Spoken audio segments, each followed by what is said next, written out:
today, one of the world-renowned presidential historians, this guy, Allan Lichtman, is going to do a tier list ranking of some of the most noteworthy presidents in U.S. history. Or not noteworthy. Or not noteworthy presidents in U.S. history. Here's how it works if you haven't seen this before, folks.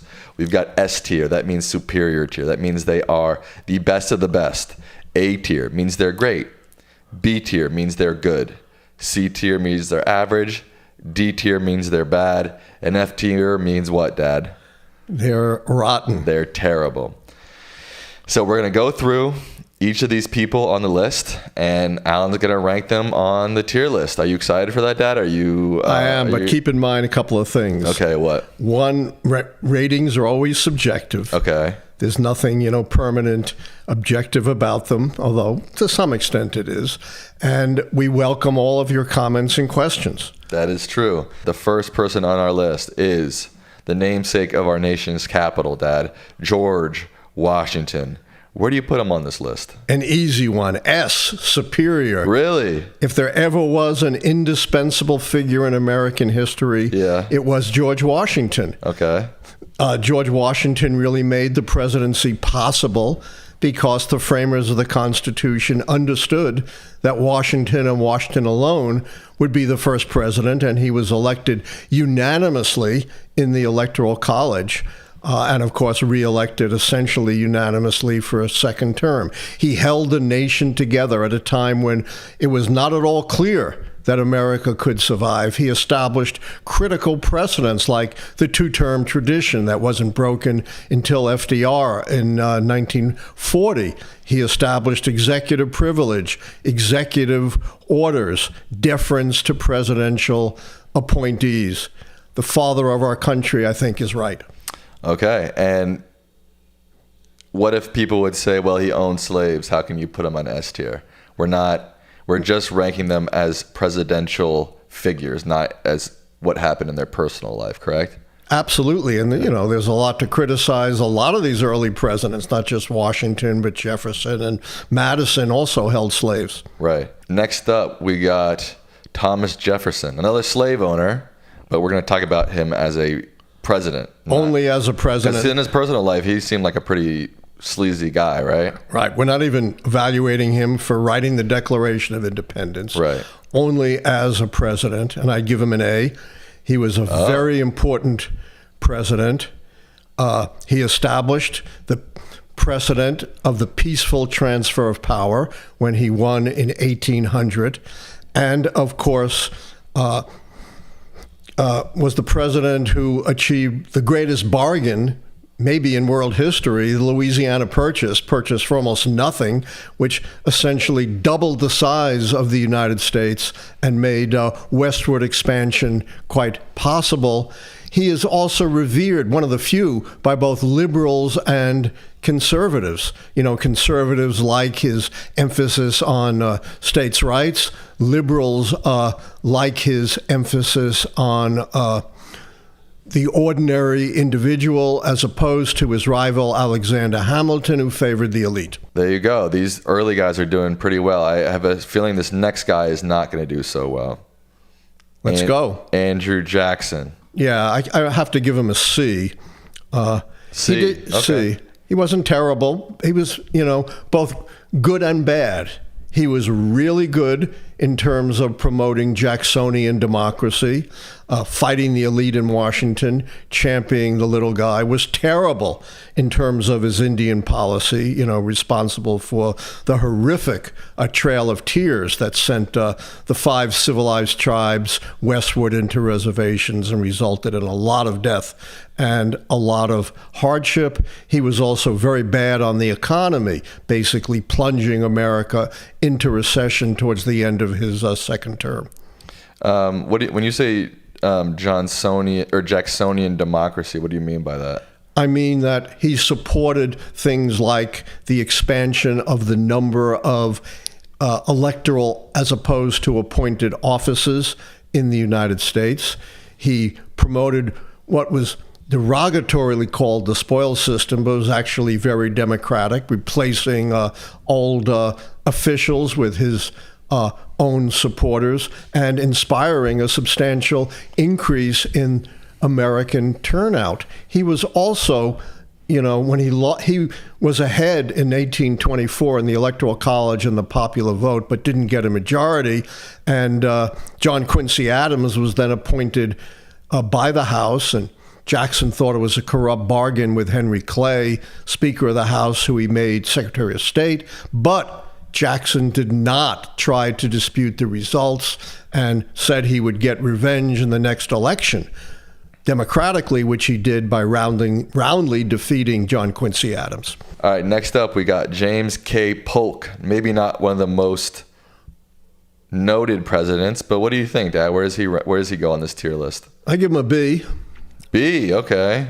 Again, he did some great things and some not so great things, but was certainly the most consequential one-term president in American history.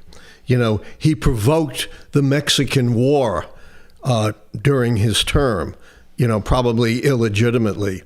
And his big critic of the Mexican War was none other than a first-term congressman from Illinois. You know who that was? Abe Lincoln. Abe Lincoln. But, we seized enormous territory from Mexico, including California and much of the Southwest.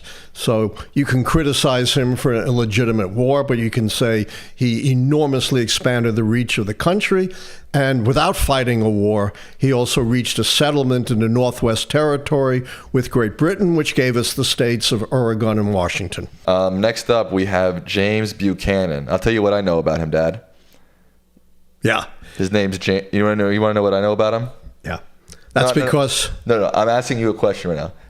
Never mind. All right. I do want to know what you know about him. The joke's passed. Go ahead. Yeah. All right. Okay.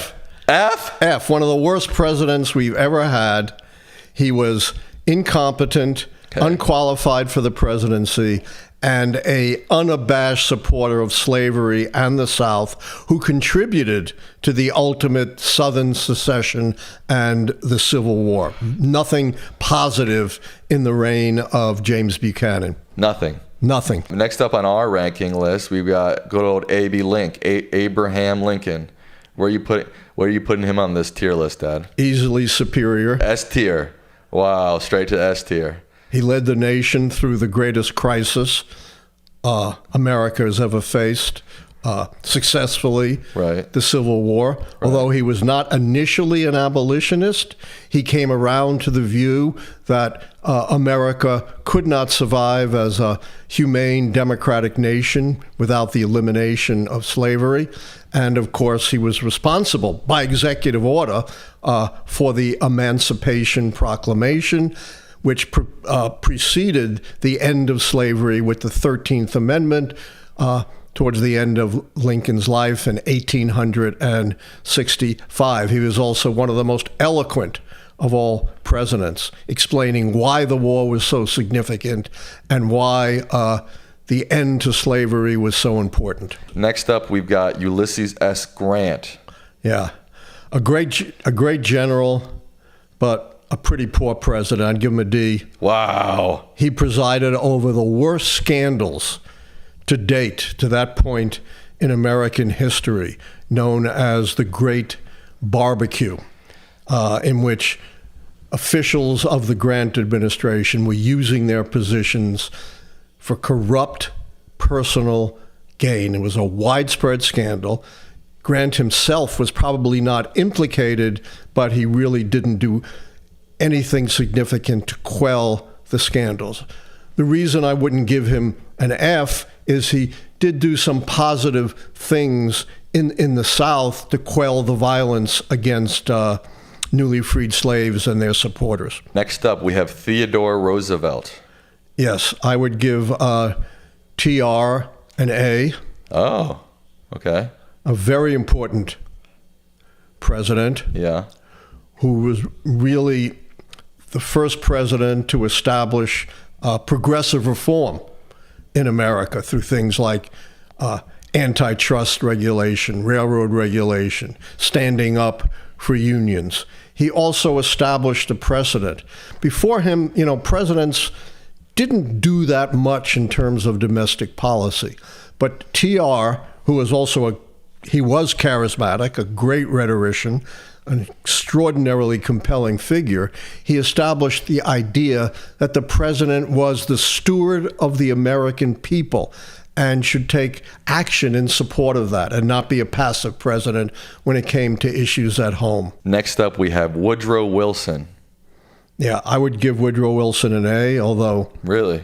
I've got some real problems with his issues on race, which is why I wouldn't put him higher. But he was the pivotal figure in transforming the Democratic Party. Okay. Prior to Wilson, the Democratic Party was not the Democratic Party that we would recognize today. It was a party of limited government, hard money, and states' rights.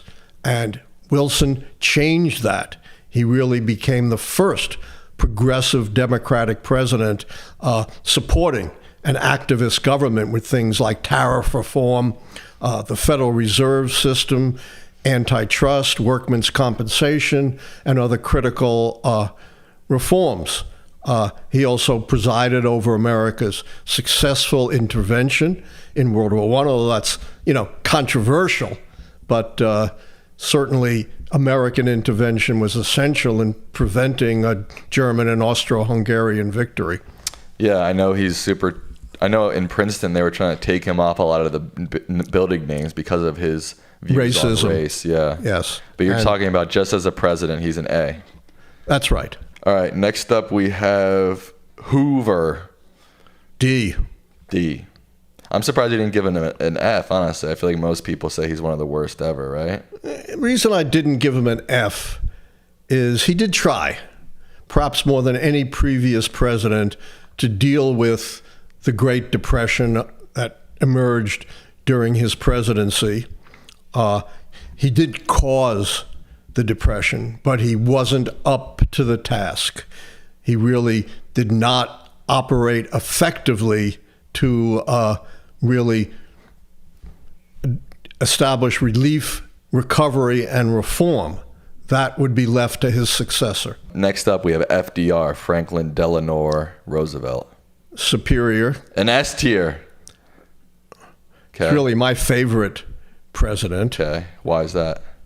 He established essential reforms to deal with the Great Depression and to establish the government's responsibility for American prosperity, for relief for individuals, and for control of the abuses of business. So many of the most critical pieces of domestic legislation we owe to FDR, the Securities and Exchange Commission, Social Security, minimum wages, child labor.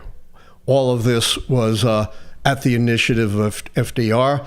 And of course, he led America successfully through the most brutal war in the history of the world, World War II, that resulted in over 60 million deaths. And by the way, of those 60 million deaths, 38 million were of civilians. Next up, we have Harry S. Truman. I would give Truman an A. Really? Yep.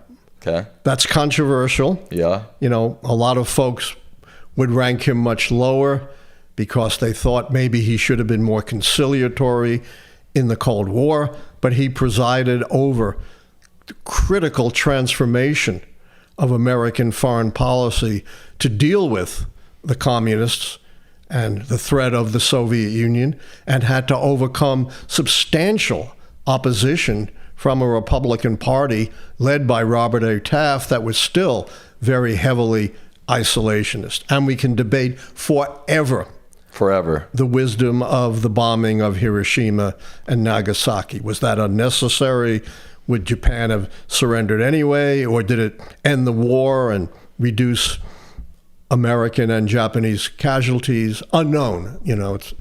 It's hard to speculate about what might have been. But the one positive about this horrible tragedy, and you and I went to Hiroshima, right? Mm-hmm. When you were, 10 years old or so, 9 years old? And I remember what you said. So we went to the Peace Park, and you said, after this horrible thing we did to them, it's just extraordinary that they established this memorial to peace. The one positive I would take out of this horrible tragedy is that it kind of warded off the notion of using atomic and later nuclear weapons ever again. And this is critical because we now have weaponry that is 500 or more times, one weapon, than the Hiroshima bomb. If there were to be another nuclear exchange or a nuclear exchange since 1945, the only issue would be how high the rubble would bounce. But, lots of people would rank Truman much lower, including my esteemed colleague, Peter Kuznick, a determined Truman critic. Next up, we have Dwight D. Eisenhower. Yeah. I would give Eisenhower an A as well. I'm an admirer of Eisenhower. His soda's about to almost exploded, huh? I was so excited about Eisenhower. There we go. Okay. Eisenhower an A. He was pretty much, denigrated during his presidency, and he served 2 terms. He's, a golfer more than a president. Absolutely false. He did operate more behind the scenes than out front. And he was absolutely crucial as a Republican in establishing the legitimacy of the critical New Deal reforms under Franklin Roosevelt, saying, any president would be stupid and maybe never heard again if they tried to repeal the New Deal. He also established one of the most important policy changes in U.S. history, the federal highway system under Eisenhower. And what I perhaps most admire about Eisenhower, despite a lot of pressure to get involved in wars in Vietnam and in the Middle East, Eisenhower resisted the warmongers who were shouting in his ear. Next up, we have JFK. Yeah, I have to put JFK outside the rankings. Okay. I give some of my students an I. You know what an I stands for, Sam? Incomplete. Incomplete. It was an incomplete presidency. He was cut down in the prime of his life, only having completed a little more than half of his presidency. And who knows, whether he would have succeeded what Lyndon Johnson did in some of his initiatives like the War on Poverty, the Civil Rights Act, and how he would have dealt with the crisis in Vietnam. But, if I were to rank him, I'd rank him pretty high for 2 things. The Cuban Missile Crisis, which he steered us through, easily could have led to World War III, and his change of heart, expressed in a speech, a commencement speech where? At American University. American University in 1963, that led him to seek reconciliation with the Soviets and produced the most important treaty in the history of the world. Sam? I don't know. The Nuclear Test Ban Treaty. It's the reason you and young people are here. It stopped poisoning the atmosphere and the earth with these horrific nuclear tests. All right, next up, we're leaving JFK as incomplete. Next up, we have Lyndon Johnson. One of the toughest calls. I give him a B. Okay. Probably a lot of people would think that's pretty high. Well, I'll tell you why. Okay. Lyndon Johnson presided over and was essential to the most important domestic reforms since the New Deal and have overshadowed anything since then. It was on his watch and through his mastery of the legislative process and his commitment to progressive values that we got the Civil Rights Act of 1964, which historians regard as the single most important piece of legislation since World War II. The Voting Rights Act of 1965 comes in close. Medicare, Medicaid, environmental legislation, educational legislation, just extraordinary accomplishment. But of course, we have the great blemish on his record, which is the horrible, destructive, unnecessary war in Vietnam. Do you think it could be argued that Lyndon Johnson got put in a unsolvable position because the Vietnam conflict had been bubbling at that point for decades, and he was sort of found himself in the midst of it, not really because of his own actions, but because of JFK being assassinated, just because of the trajectory of the war. Is that fair or no? It's absolutely fair, but, it was his decision to make. And he made the decision on the basis of really a lie to the American people. I uncovered the secret meetings of Lyndon Johnson with his cabinet. You did? I did. It's in my book, White Protestant Nation, The Rise of the American Conservative Movement. And what he told his cabinet was, look, I don't think we can win this war, but I do think we can create a stalemate and bring the North to the negotiating table. But then he went to justify the war to the American people. Of course, he could not say, we're going to war to Taiwan for the Gipper. He had to say, we're going to the war to win. And that, of course, led to the credibility gap.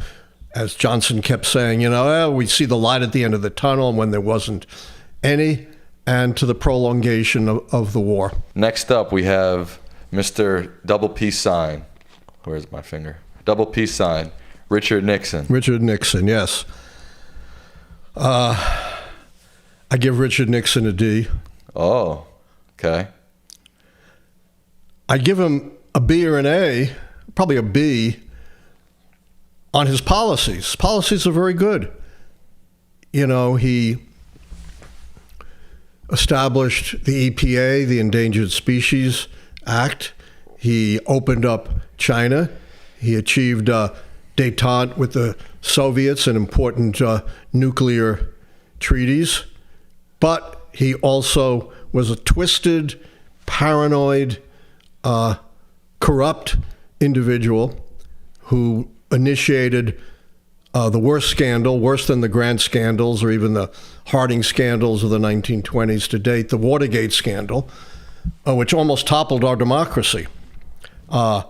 Watergate was just not the cover-up of the break-in at Democratic headquarters in 1972. It was a vast web of corruption that involved efforts to rig elections, the wiretapping of federal officials and journalists, illegal break-ins, the use of the IRS against political opponents, an enemies list, and the receipt of illegal cash contributions. And Nixon never took responsibility for what he did. Always tried to whitewash it and justify it. Even in 1977, he gave an interview with the British journalist David Frost, in which he said, if the president does it, it's not illegal. Really an authoritarian view of the American Constitution, and a false one. Next up, we have Ronald Reagan. I give Ronald Reagan an A.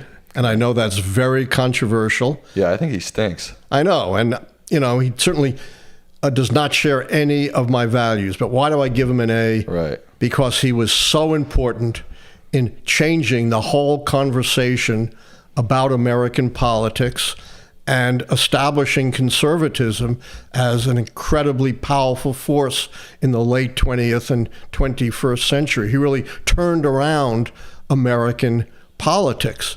And, Ronald Reagan is also misunderstood. While the right was pushing, these awful cultural issues like prayer in school and abortion and contraception, Reagan would have none of it. He talked about it, but he never pursued any of those cultural issues. Reagan had 3 priorities, which he carried out. Number 1, opening up the economy through deregulation and tax cuts. Number 2, opposing communism and the Soviet Union. And a lot of historians believe that his policies laid the foundation for the end of the Soviet Union. And 3, he was deeply committed to ending the scourge of nuclear weapons. People don't really understand that. In 1987, he and the new progressive Soviet President Gorbachev came this close to signing a treaty abolishing offensive nuclear weapons. It didn't happen because of the opposition of the military establishments on both sides and the Russians' distrust of Reagan's Star Wars initiative to try to establish a shield around the United States from nuclear attack, even though it simply existed on paper and had no reality. But then at the end of his presidency, he did succeed in negotiating with Gorbachev one of the most important treaties, the Intermediate Nuclear Force Treaty, that ended these intermediate and short-range nuclear missiles in Europe, which had just a 5 or 10-minute hair trigger if they were ever launched. And the opposition to this treaty, believe it or not, came from conservatives in the Senate, not liberals. What about Iran-Contra, though? Iran-Contra was, a horrible scandal that involved the sale of arms to the terrorist state of Iran and the diversion to the Contras fighting a left-wing government in Nicaragua. The problem is no one has ever been able to pin that on the president himself, including Lawrence Walsh, the special counsel who investigated Iran-Contra for 7 years. Next up, we have Bill Clinton. Yeah. I would give Bill Clinton a B. Okay. He presided over the greatest period of prosperity in American history in the 1990s. Donald Trump talks about, I've created the greatest economy. It didn't come close to the economy under Bill Clinton. He established new policies regarding gays in the military, and he was the last president to actually balance the federal budget, and he was able to work across the aisle for legislation with Republicans.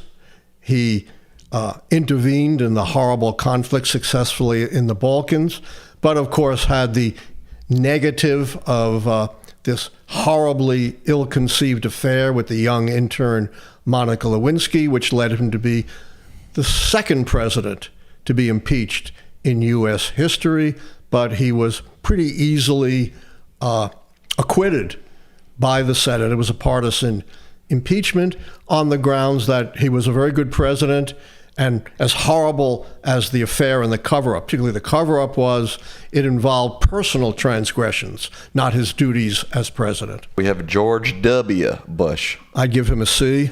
Really? Yeah. That high? Yeah. Wow, okay. Maybe a D. Well, where? It's close. He's between a C and a D. Give me a final answer. No. I don't want to influence C minus. Okay, C minus. He presided over one of the worst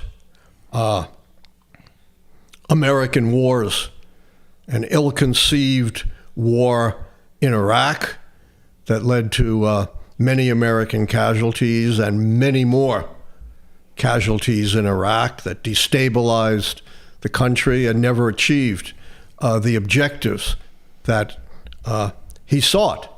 He also presided over various scandals involving the politicization of the United States Department of Justice. His Attorney General, Anthony Gonzalez, resigned under a cloud of scandal. And at the very end of his administration, the nation fell into a fairly deep recession.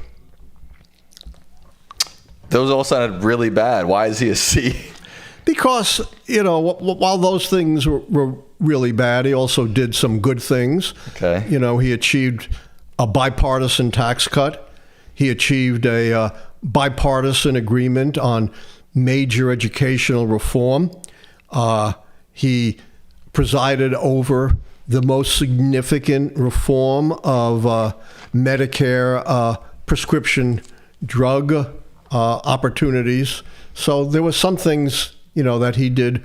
And, aside from the horrible war in Iraq, which came later, he was very good in his response to 9/11. He was inspirational going to the site of the horrible World Trade Center destructions. He gave one of the best speeches I've heard to a joint session of Congress, in which he said, we're not at war against Islam, we are only at war against terrorism. And he established various safeguards, that have protected the United States, but are controversial because they did involve a lot of crackdowns on people's civil liberties. Next up, we have Barack Obama. I give Barack Obama a B. Okay, B for Barack. He did some extraordinary things on his presidency. The stimulus bill that really prevented the collapse of the American financial system and the descent into what could have been another Great Depression. He also achieved something that numerous presidents over many decades have tried to achieve, including Harry Truman, Bill Clinton, and the Republican Richard Nixon, but all failed: comprehensive health care reform, the Affordable Care Act, sometimes known as Obamacare. And he put together an extraordinary coalition to do this.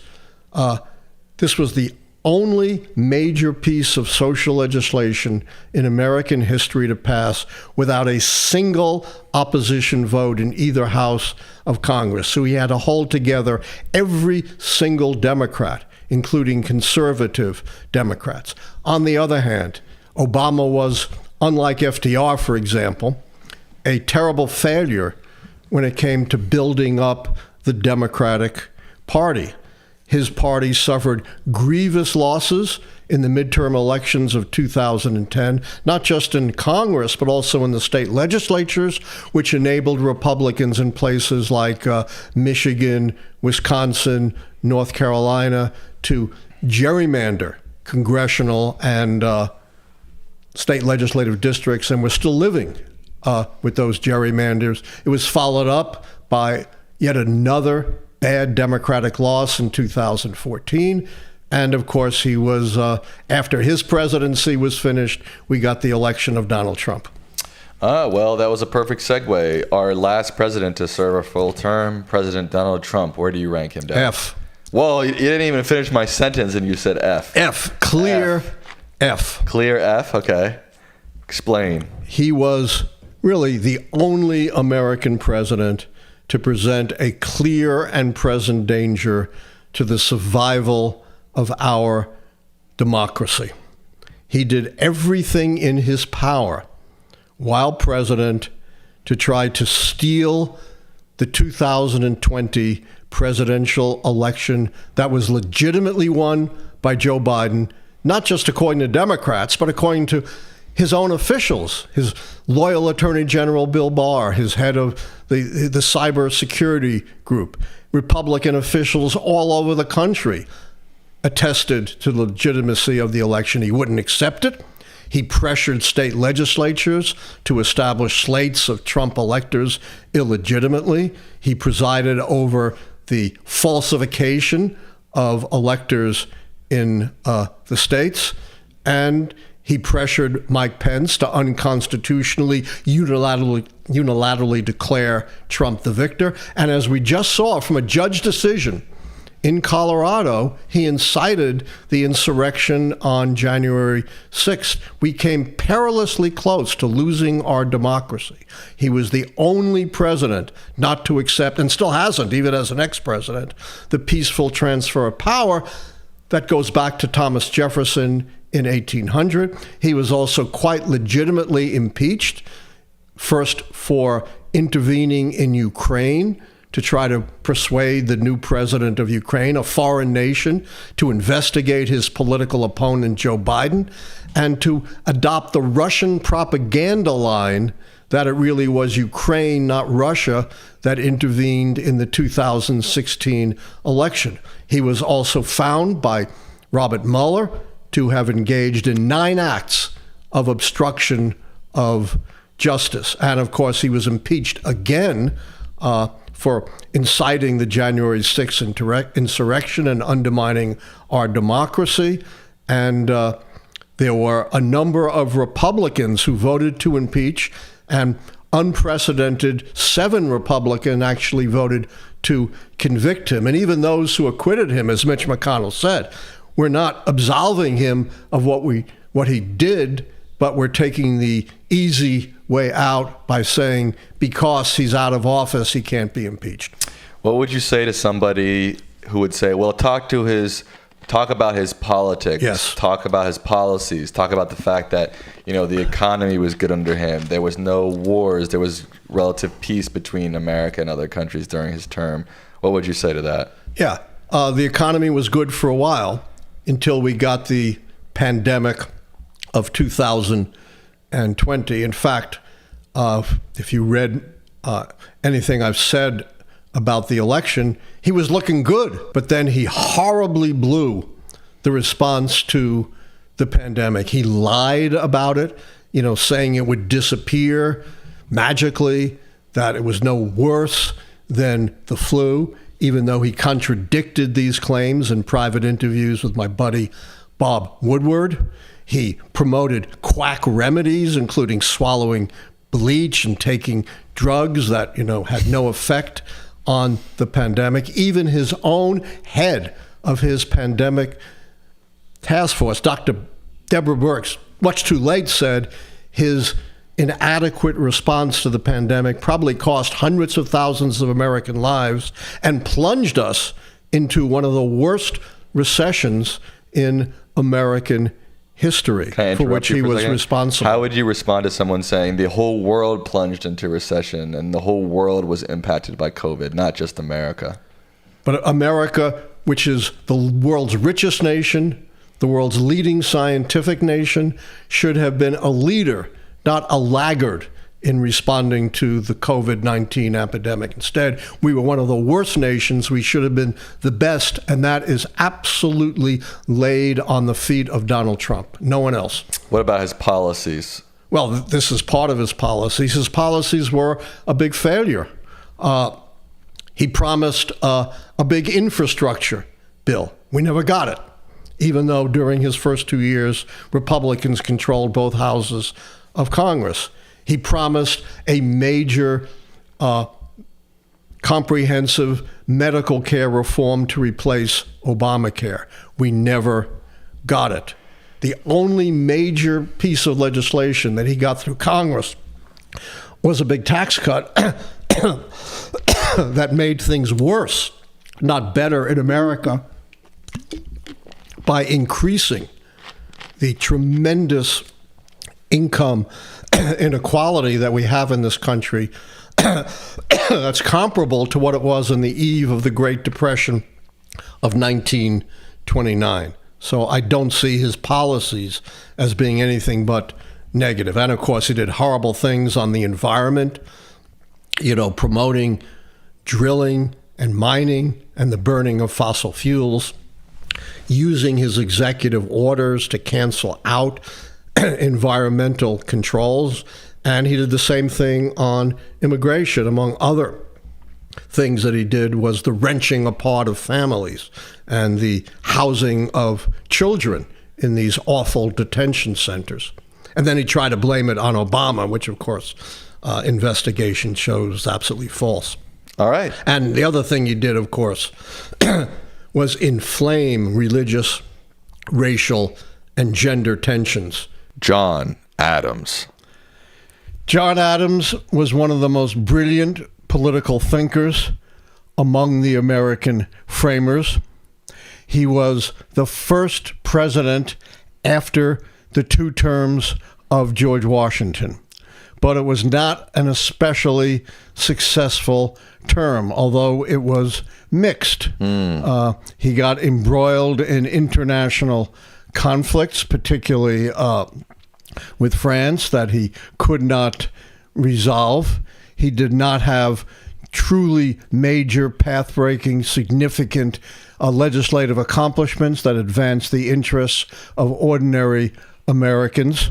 But he did something of great consequence and significance. What? If controversial.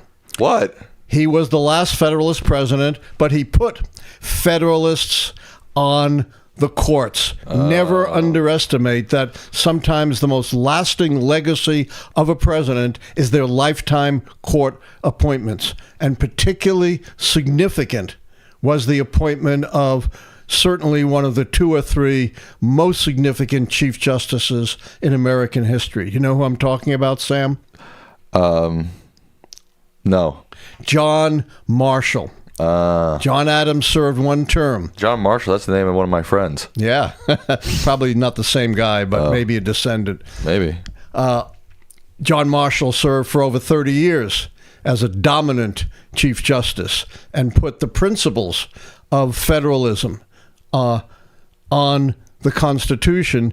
Even though the Federalist Party faded away, it would never again win the presidency or retain control over the Congress of the United States. It was supplanted by Thomas Jefferson's Democratic Republicans, who Jefferson beat Adams in the first truly contested presidential election that really matched two proto-political parties against one another.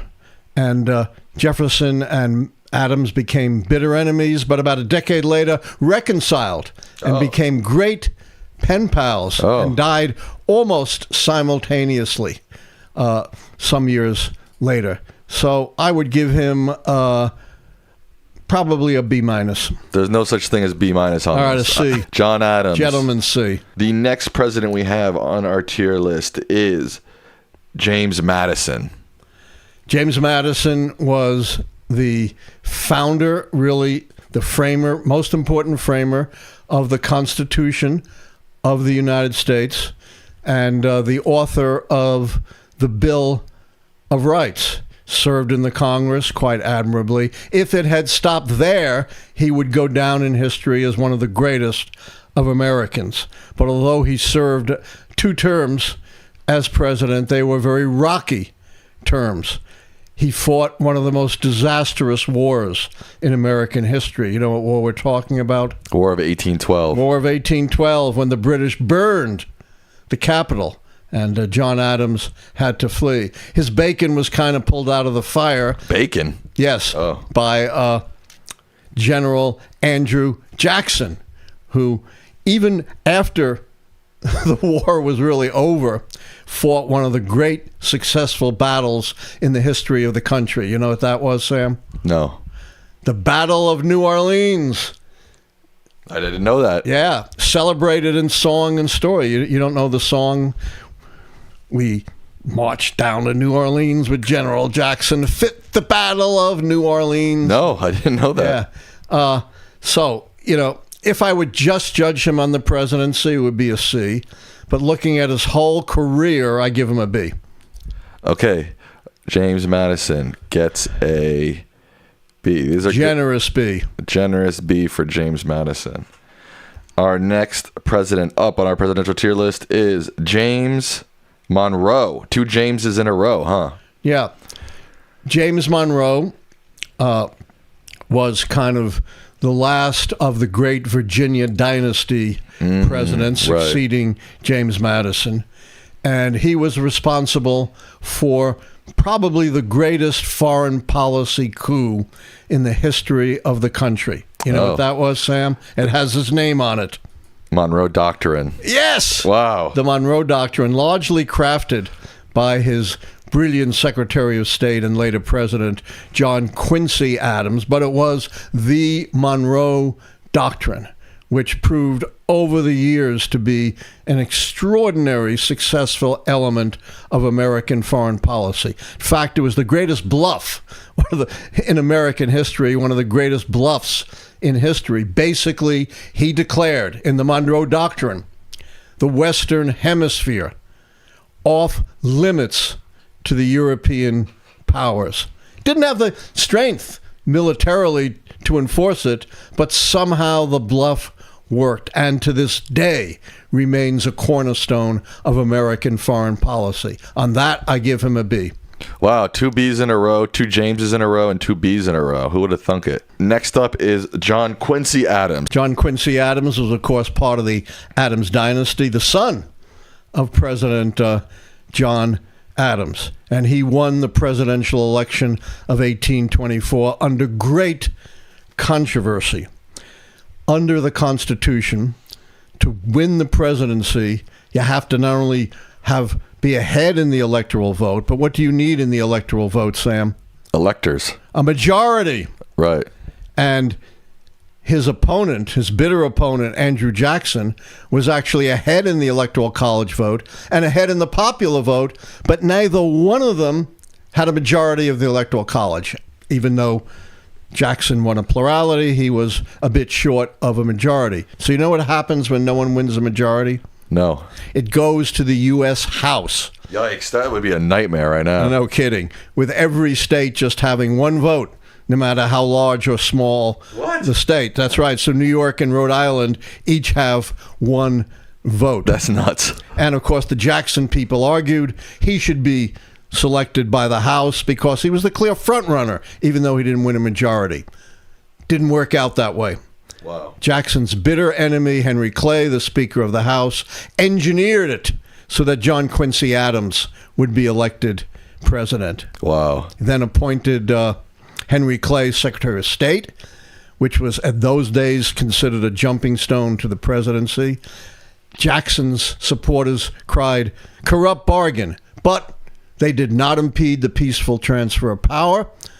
They accepted the election, and they would get their revenge in the next election. Quincy Adams was kind of ahead of his time. Right. He was a strong supporter of building infrastructure, supporting education, but he was very charisma challenged and served only one term. He was roundly beaten by Andrew Jackson in 1828. Give him a B. Well, 3 Bs in a row. Yep.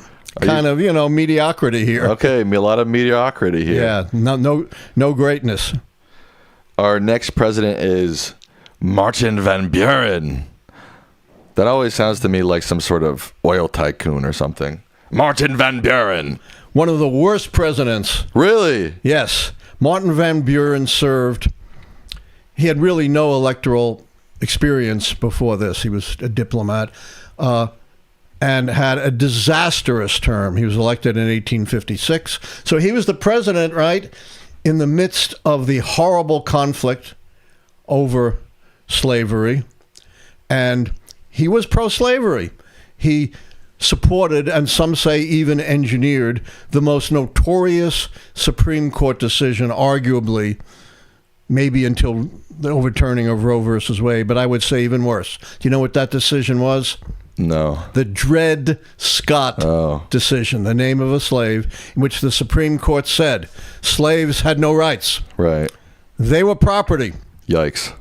And even in free states, they were still property and still slaves and had to be returned to their masters who owned the property. Not good.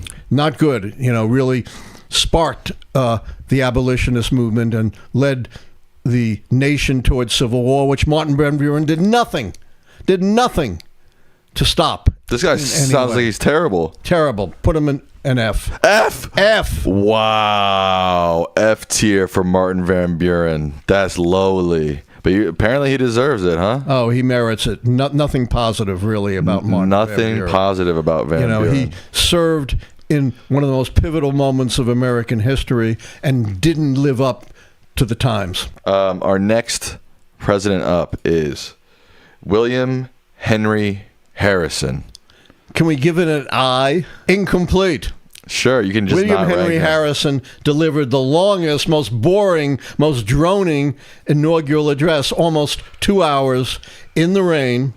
Shortly thereafter fell ill and only served about a month in office, accomplished absolutely nothing. Now, some say, he caught a cold, which turned into pneumonia as a result of his ridiculous inaugural address in bad weather. Others say maybe it wasn't that. He suffered from food poisoning. But regardless, his presidency ended essentially, to quote a great song by Bob Dylan, before it was even a borning. That's why I say an I. Right. He died on our birthday. Did you know that? Yes, I did know that. Okay, That's how short he was in office. William Henry Harrison gets an I. Our next president is John Tyler. John Tyler, the first accidental president. He became president when William Henry Harrison, old Tippecanoe, a war hero, was elected. and it was kind of Tippecanoe and Tyler too. And Tyler didn't do a whole lot as president, was kind of rubbing up against the mainstream of his party. But he established one of the most important precedents in American history. What's that? That is, I'm not an acting president. I am not just holding the office. I am the president of the United States. And he wouldn't even accept any correspondence that didn't address him as President John Tyler. So while it was not, a especially successful administration, I've got to give him a B just for that. Oh, come on. Yeah, I got to give him. It's so important. So many B's. You know how many accidental presidents there have been? Just a huge number. Right. No, I agree. That is an important precedent that he set. All right, our next president on our presidential tier list is Zachary Taylor. Yeah, Zachary Taylor was another president who died in office, didn't accomplish very much. The controversy over slavery was brewing greatly during his term, and he did very little to stop it.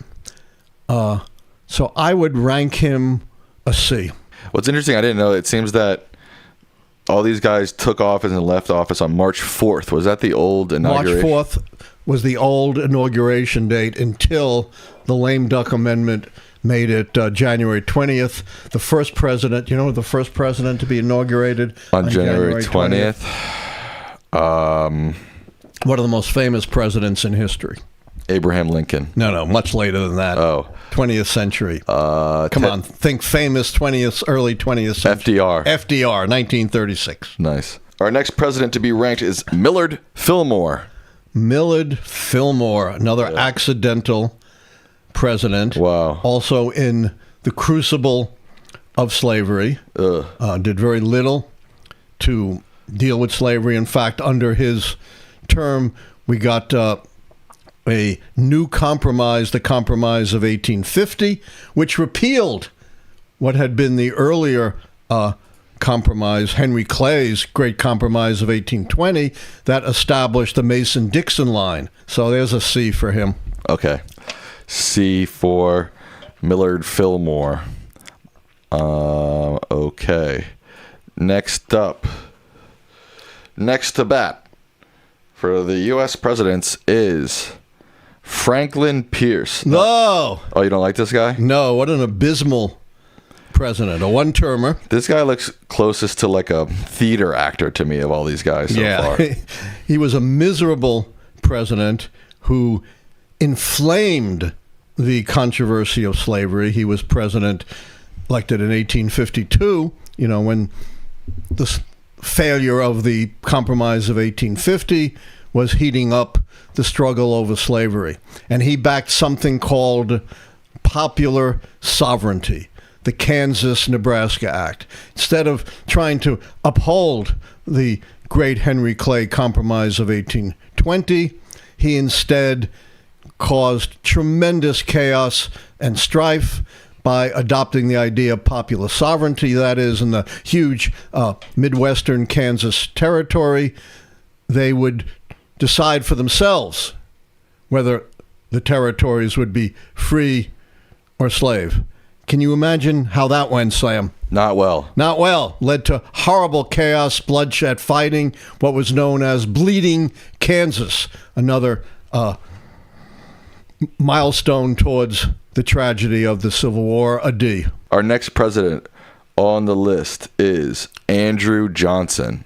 Oh, my God. OMG, Dad. Yeah, arguably, one of the worst presidents we've ever seen. Another accidental president. In 1864, who was president in 1864 during the Civil War? Abe Lincoln. And he was doubtful about his reelection because the war wasn't going all that well. So he dropped his sitting vice president and picked up, guess who, as his vice president? Andrew Johnson. And because Johnson was kind of a war Democrat and he wanted to have a unity ticket. It worked well. not because of Johnson, but because of victories by Grant and Sherman that turned around the war. Lincoln wins, and what happens at the very beginning of his second term? Yes, and who becomes president? Andy Johnson. Andy Johnson, who obstructs every possible effort to redeem the promise of the Civil War, to provide safety, civil rights, civil liberties, voting rights to newly freed African-American slaves. He was racist, a slave owner, a vindictive, miserable person. And he was the first president to have inflicted upon him what, Sam? Impeachment. Impeachment.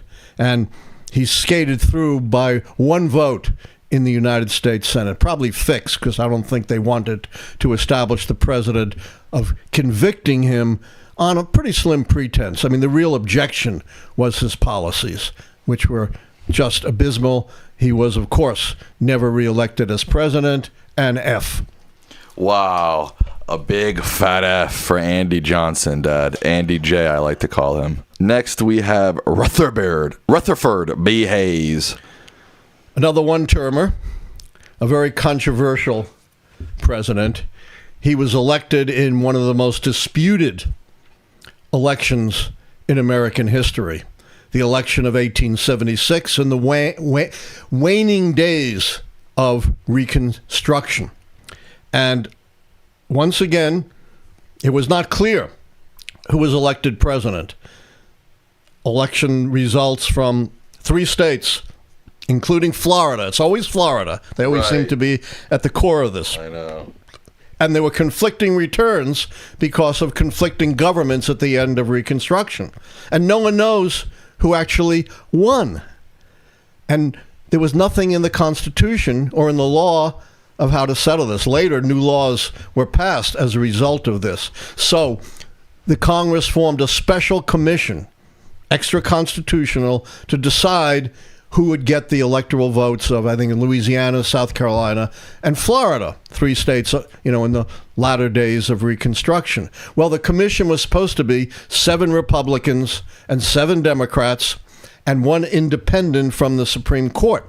But the independent from the Supreme Court was elected to the U.S. Senate, which in those days was decided by the state legislature. Brilliant move by the Republicans. The only Supreme Court justices left were Republicans, and that gave the commission an 8-7 majority on the commission. And guess how they decided every dispute? I don't know. 8-7 in favor of the Republicans, which nicknamed Hayes Rutherford B. Hayes. That's a good one. Old 8-7. Right. But, to his credit, he did promise to serve 1 term. But his term really marked the end of Reconstruction and the beginning of a white supremacist takeover of the South. They call it the Redemption. Terrible, terrible name. I call it the desecration. Right. Give him a C. Okay. Rutherford B. Hayes in the C tier. Next up, we have James A. Garfield. The cat's named after him, I think, right? Yeah. I don't know about that. Probably. Another president who didn't serve very long. He was assassinated early in his term. And I think there's a very good documentary about the assassination of James Garfield by Charles Guiteau. Any rate, it wasn't necessarily Guiteau who killed him. It was his doctors. He got such horrible, misleading, unhygienic medical care that after a long period of suffering, James Garfield died as a result of medical malpractice, and Chester A. Arthur became the accidental president. Another incomplete. Speaking of Chester A. Arthur, our next president is Chester A. Arthur. Yeah, you're a smart guy, dude. Yeah, I can see him just by looking at him. Oh, okay. I know who all these guys are just by seeing them. You're a smart guy, Dad. All right. So, another accidental president. Chet Arthur was the collector of the customs port of New York and considered, kind of a corrupt office holder, not elected. people had very, very dim ideas about Chester Arthur, but he turned out to be a much more positive president than anyone at the time expected. And he presided over one of the most important pieces of legislation in American history. And this is relevant to you, Sam. To me particularly? To you in particular, as a former government employee. Oh. He presided over, and this is kind of ironic given that they thought he was this corrupt, self-serving politician. He presided over the Pendleton Act of 1883. You know what that did? No. It established the professional civil service for the first time. So because he was better than expected and did have landmark legislation, I will controversially give him a B.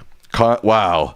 That's pretty good for Chet Arthur. This is a B is a pretty hefty grade for Chet A. Arthur. Yeah, and like so many of these other accidental presidents, he did not get reelected onto his own. Our next president is the one, the only, Grover Cleveland. Grover Cleveland. Kind of the last of the old-fashioned Democrats. Oh. You would not recognize the Democratic Party of Grover Cleveland based upon the Democratic Party of today. He was more like a lot of Republicans. He believed in hard money, states' rights. What's soft money? Soft money is like paper money. Oh, okay, gotcha. He wanted money backed by gold. Oh, I see. Yeah. And he also presided over what was the worst depression prior to the Great Depression of the 1930s, the long, awful depression of the 1890s. What he had as probably his major distinction until Trump, he was the only president to be elected to two non-consecutive terms, 1884 and 1892. So I give him a C. Wow, a big C for our friend. I've been pretty generous with a lot of these presidents. Yeah. Easily could have given him a D. Really? Next up, we have Benji Harrison, a.k.a. Benjamin Harrison. Yes, you recall we had another Harrison, right? Yep. William Henry. Now we have Benjamin. I have some admiration for Benjamin Harrison. Really? Yes. He was elected during the era, early on in the era of Jim Crow. He was the president in between the two terms of Grover Cleveland. And he did try to pass some major civil rights legislation, but it never really got through the Congress. And as a result, he did not have a major accomplishments. And most historians rank him pretty low, but because of that last gasp effort, which really was the last for many, many decades, I will generously give him a B. Our next president coming up to bat is William McKinley. Yeah, one of Donald Trump's favorite presidents, but not one of my favorite presidents. Another president who was assassinated, in this case at the beginning of his second term. Do you know who became president when McKinley was assassinated? One of our A-level presidents. Teddy Roosevelt. Teddy Roosevelt. You know how I knew that? Because I got the list of presidents right in front of my face. McKinley was noted for several things, which Trump loves, but I don't. Tell me. Spanish-American War, which put America on the path of becoming an imperial power. Upholding hard money. And, of course, a very staunch high tariff guy. So he was important. You know, he really made some major changes. I don't think for the better. So I give him a C. Next up on the list is the man with the stash, William Howard Taft. William Howard Taft never really wanted to be president. Really? No, wanted to be Chief Justice of the Supreme Court, which he achieved after his presidency. Teddy Roosevelt served the great majority of McKinley's second term, was overwhelmingly reelected for a term of his own, and easily could have won election for a third term. 22nd Amendment did not come into play until Eisenhower, so there was no prohibition about a third term at the time.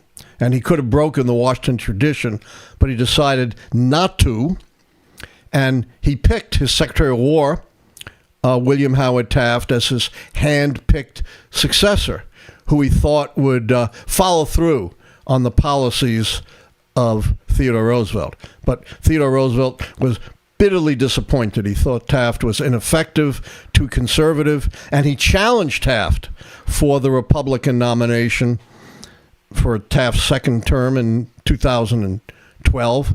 Did not win the nomination because in those days most delegates were controlled by the party machinery, which would be beholden to the president. But then Teddy Roosevelt ran the most spectacular third-party campaign ever, the Bull Moose campaign, got more popular votes than Taft, split the Republican vote, and led to the election of Woodrow Wilson, the first Democrat since Grover Cleveland, and the Democrat who began the progressive tradition in America. So I give Taft a C. Next up is Warren G. Harding.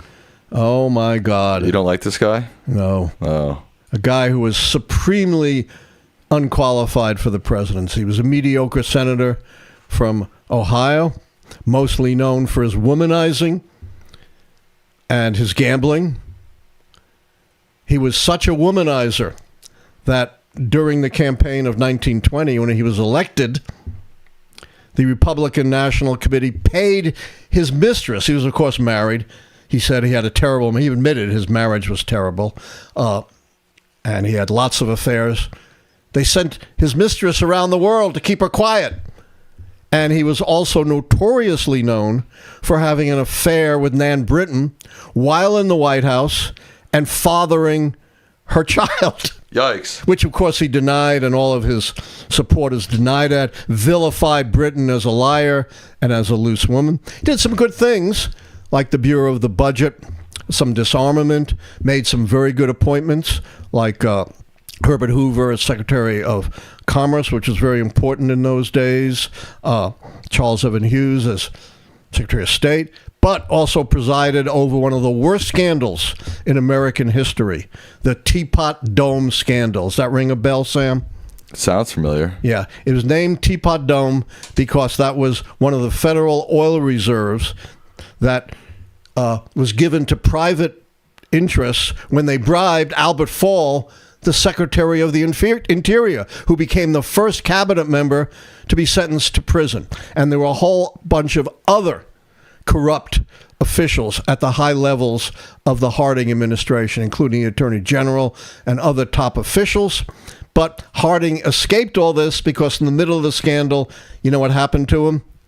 He died. He died. So, you know, who knows how much of it was just bad judgment. Certainly was one of the worst sets of judgment we've ever seen. And it'll never be known whether he had any involvement, maybe not. His wife, who, remember, they hated each other, burned all of his papers. Yikes. Yes. So we know very little, about the true inside of the Harding administration. I give him a D. We're trudging forward with the double C man, Calvin Coolidge. Silent Cal. Yeah. Another accidental president. Became president in the middle of the scandal involving Teapot Dome, but was himself above reproach. And, he was this very dour New Englander. As one reporter put it, Calvin Coolidge looked like he was weaned on a pickle. Wait, I love pickles. Take a look at him. You can see. And was, one of the most conservative presidents we've ever had. Balanced the budget. Also presided. You think anti-immigration is something new. It's been threaded throughout American history, and Calvin Coolidge presided over the most draconian anti-immigration pieces of legislation in our history, Sam. Really? The Reed-Johnson Act of 1924, which barred Asians from entering at all into the United States and established quotas for Europe of only 150,000, and the great bulk of the quotas, guess what, went to the Protestant countries of Western and Northern Europe. The more heavily Jewish Catholic countries in Eastern and Southern Europe, like Poland, Russia, Lithuania, Italy, got minuscule quotas. It also established the visa system, which has been used so discriminatorily to control our borders. I give him a C. Okay, a C for, what'd you call him? Crispy Calvin or something? Silent Cal, they called him. Cal. You know, he decided not to run again in 1928, although he certainly could have. And he's, I think he gave a 7-word explanation. Do you know what it was? I do not choose to run for president in 1928. And that was the end of it. That's pretty good. I kind of like that. No one, he would not elaborate. I kind of like that. One of his beloved son also died during his term, and some say as a result of that he was clinically depressed, which helps explain That's sad. Why he wanted to withdraw from politics. It was a very sad story. Yeah, jeez. Gerald Ford. The most accidental of presidents. Right, seriously. All right. He became president without having served anything higher than a single congressional district in Michigan, Grand Rapids. Richard Nixon resigned the presidency. Excuse me, I'll back up.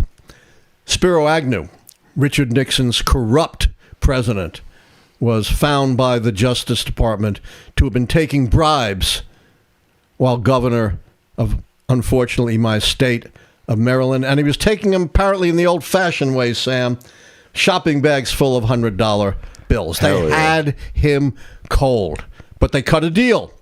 You resign the vice presidency, you never re-enter politics, you plead 1 count of no contest to tax evasion, no jail time, no nothing, but you disappear. By this time, the 25th Amendment to the Constitution was in place. And so for the first time, President Nixon then got to appoint a vice president. And he appointed the very popular but kind of non-entity minority leader of the House, Gerald Ford. So he becomes an accidental vice president. And then, of course, in 1974, in the wake of the Watergate scandal, Nixon resigns. So what happens when Nixon resigns, Sam? Ruh-roh. Gerald Ford becomes president, double accidental president. What was one of the first things he did that was so controversial and remains so today? What did Gerald? Pardons Nixon from all crimes. He also presided over the fall of Vietnam, the horrendous retreat. He had a very rough economy. Did some good things, set us on the road to some needed deregulation, and was, leaving aside the Nixon pardon, which, it has some justification. He didn't want his presidency to be consumed by the trials of Nixon. Other than that, he was, in contrast to Nixon, not as brilliant or as effective, but a pretty honest president, so I give him a C. Next up, we have Jimmy Carter. I love Jimmy Carter. I got to know him fairly well. I have a famous story about Jimmy Carter. You want to hear it? Yes. So, I think this was 1979. You were alive in 1979? I was already old in What? I was 32. Holy moly. And I was a serious runner then. And I entered the Catoctin Mountain 10-kilometer race. You know where the Catoctin Mountains are, Sam? No. Next to a famous presidential retreat. Camp David? Next to Camp David. And I'm getting ready to run the race, and I look to my left, and about 5 to 10 feet to my left is this skinny guy, this pale, skinny guy who looks like he's wearing his underwear. You know who it was? Jimmy Carter. Jimmy Carter. And I'm thinking, oh my God, I can run with the president. No, I want to win the race. I didn't win the race. I finished in the top 10. But some of my friends were smarter than me, and they followed Jimmy Carter. And this was the notorious race where Jimmy Carter collapsed. And my buddies got somewhat rich in those days because they had the picture that was all over the press of Jimmy Carter collapsing. And this was sort of a symbol of a collapsing president. Well, it was all wrong on so many levels. Number one, it was not surprising that someone who's not a regularly trained runner like the president with a very high-stress job might collapse. It was the toughest race I've ever run. 5 kilometers, 3.2 miles down, 5 kilometers up. So you're finishing over 3 miles straight up. And then something amazing happened that never got reported, but is really indicative of what a fine man Jimmy Carter was. With no fanfare, no press, he shows up at the awards ceremony after collapsing and gives us this amazing, inspirational speech. Just to do it, not to get any kind of fanfare or publicity. But as we know, Jimmy Carter had a very, very troubled presidency, the Iran hostage crisis, the stagflation, the really inability to enact major consequential legislation. He had very good ideas, very moral man, wanted to, way back then, deal with the energy crisis, move towards clean energy, establish a moral approach, highlighting human rights in our foreign policy. Imagine that. So, unfortunately, I got to give him a C. Jimmy, much as I love the guy. All right, our final two presidents. The first one of our final two is George H.W. Bush. I think H.W. Bush is one of the most underrated of our presidents. Really? Why? Yes. He had some of the most amazing accomplishments of any president. Okay, tell me. First, according to the popular conventional wisdom, 3 people were responsible for winning the Cold War and toppling the Soviet Union: the Pope, the Iron Lady Margaret Thatcher, and President Ronald Reagan. And they all deserve much credit. But who actually presided over the fall of the Berlin Wall, the bringing down of the Iron Curtain, and the collapse of the Soviet Union, and the unification of Germany? You know who that was? H.W. H.W. Bush. And he did it all without firing a single shot. Imagine that. That's pretty good. Just through amazing, extraordinary diplomacy. And, another great story. One of his aides said, you need to get up on a soapbox and, trumpet these incredible victories. Ronald Reagan would have done that. And he said, no, that's not my style. I don't want to do it. I want to achieve things by quiet diplomacy and not blow my own horn. I'm paraphrasing, but that's essentially. And he had another extraordinary foreign policy. Tell me. The Gulf War of 1991. Remember, Saddam Hussein had taken over another sovereign nation, very rare thing in post-World War II era, Kuwait. And H.W. Bush put together this extraordinary coalition of, Arab states hostile to the U.S., allies to throw Saddam out of Kuwait. And they did so efficiently and effectively. And then the path to Baghdad was open. The great general, you know who the great general was? Stormin Norman Schwarzkopf, really maybe the only heroic general we've had since the Korean War. The path was open. We could have gone to Baghdad, toppled Saddam. But wisely, H.W. Bush decided not to do that, and he was supported, ironically, by his Secretary of Defense, you know who that was? Just died. Cheney. Dick Cheney, and by his National Security Advisor, one of the most famous National Security Advisors and generals, Colin Powell. And ironically, it was Cheney and Powell who helped engineer the, horrible, ineffective, disastrous invasion of Iraq in 2003 under H.W. Bush's son, George W. Bush. And while his domestic accomplishments are not much and are denigrated, he did preside over one of the most important pieces of legislation that affects tens of millions of Americans and is very important today, the Americans with Disabilities Act. I give him an A. Now, is there any truth to the fact that I've heard some people criticize him saying he, started the whole conflict in the Middle East. He was sort of the catalyst for the nightmarish sort of foreign policy that followed with his son and, et cetera. Very different. As I said, he exercised restraint. Okay. It was a noble effort supported by the world to get Saddam out of Kuwait. And then he didn't do the disastrous next step of toppling the Iraqi government. Colin Powell called it the pottery barn theory. You know what that is? No. You break it, you own it. Right? And we did not want to own Iraq, which was not a unified nation. It was divided among three conflicting groups. You know what they are? No. The Sunni, the Shiites, and the Kurds. Actually, I did know that. Yeah. All right. All right. Our final president is Joseph R. Biden, who hasn't even been out of office for a year, but... Yeah, it's very hard to judge Biden. Okay. On the one hand, you know, he was a political disaster, right? Right. Democrats should have won in 2024, but Biden could not hold on to the presidency. He was attacked by his own party, thrown out of the nomination, and that led to the toppling of the dominoes that led to the most disastrous presidential election, you know, certainly one of them in our history, 2024. On the other hand, it was Biden and Biden alone who put together the coalition that stopped Vladimir Putin from quickly conquering Ukraine.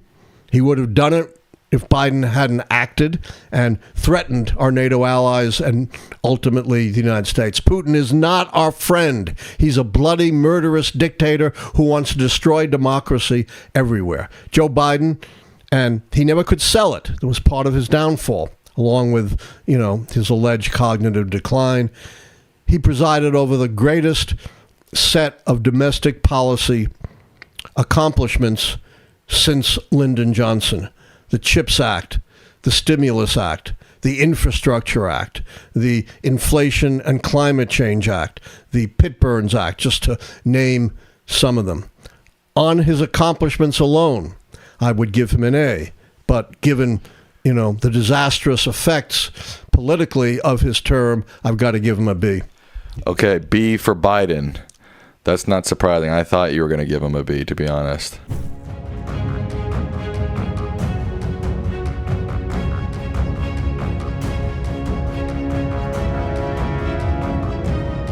Thanks for watching our video, and don't forget to like, subscribe, and become a member today.